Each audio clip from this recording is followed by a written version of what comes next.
A lot has happened. We continue to look at freights, which are which is really the key driver for most commodity price.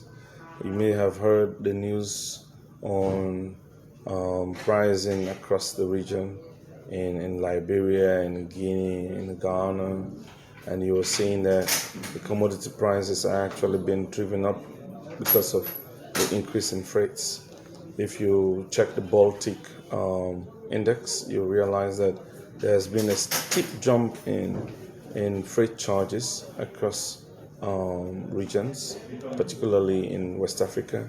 You've seen that some of the things which are really responsible are some of the challenges with regards our ability as a country to be able to produce enough to export. And you've seen all the strides that we've been making as a government to see how we increase our export volume because it matters a lot. It doesn't only help to provide forex for the country, it also helps to attract more vessels coming down to our country. Well, when vessels come and discharge what they bring in as imports, it's always good that you have enough export that is going out. So a lot of vessels will be attracted to come to your port because they know that if they come, they will discharge and be able to take more cargo to go out of the country. I mean, that is the only way. I mean, it's put simple. You put a vehicle between any two routes. It must be that those two routes are able to generate enough passengers. So when the vehicle goes one way, it will get passengers. When it's coming back the other way, it's able to get passengers. That's when you're really going to have more vehicles wanting to ply that particular route.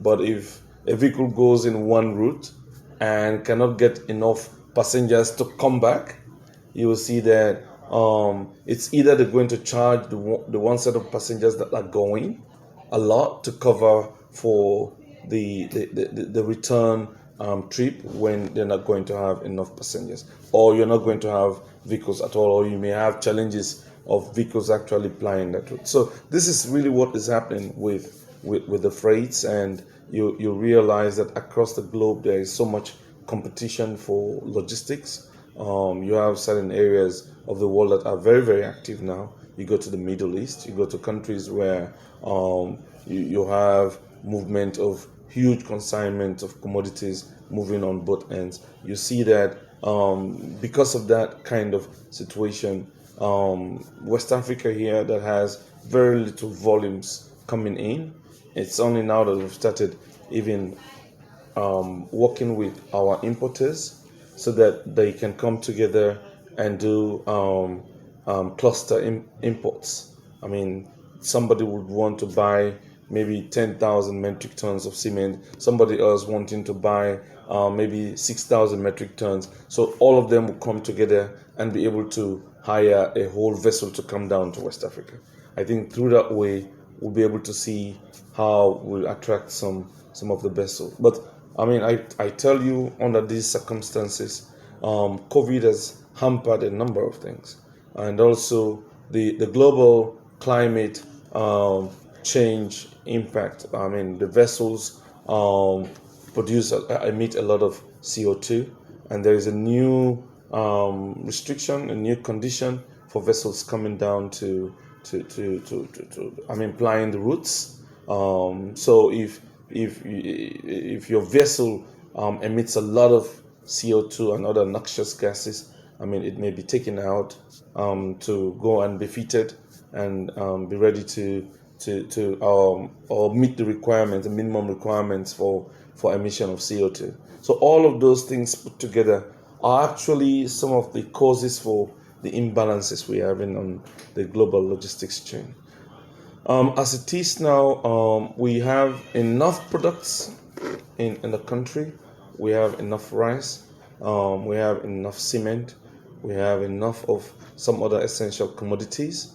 So by and large, we're seeing what we can do to actually see how we maintain those. I mean, it will only be in the interest of the consumer if we are able to have huge stock of those essential commodities in the country. And gradually, as we monitor the movement of the freights. We'll definitely try to see how we engage the importers. We try to, because a number of people are concerned. But you're not doing enough when it comes to price monitoring or price control. Yeah. There is price control.